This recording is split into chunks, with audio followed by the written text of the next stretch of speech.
Hi, Friday check-in, week 3. What have I been up to this week? Well, last week I mentioned that I'd be working on my email outreach system, and basically that's what I've been doing this week. It's nothing fancy, it's just a spreadsheet with a list of brands and emails, but it works. And when it came to finding these brands, it meant that I had to focus more on my niche, so I've been doing that as well. I haven't liked the idea of limiting myself in terms of what products I'm going to be creating for these ads, which has led me to focus more on what problem I'm going to be solving for brands.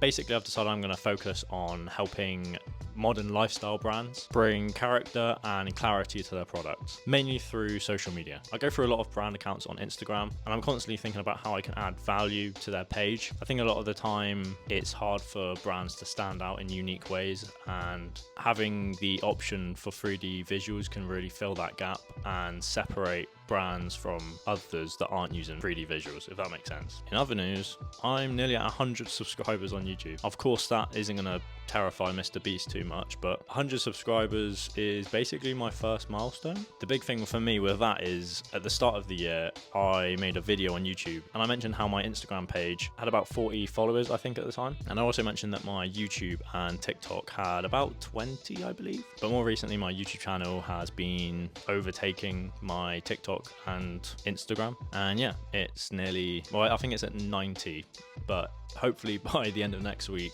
it will be at 100. So that's exciting. Fingers crossed my Instagram and TikTok will decide to follow. That's everything that I've done this week. So hopefully I'll come back to you next week with 100 subscribers. Basically a celebrity. Let me know what kind of videos you'd like to see from me. I'd love to hear your thoughts. And yeah, have a nice weekend.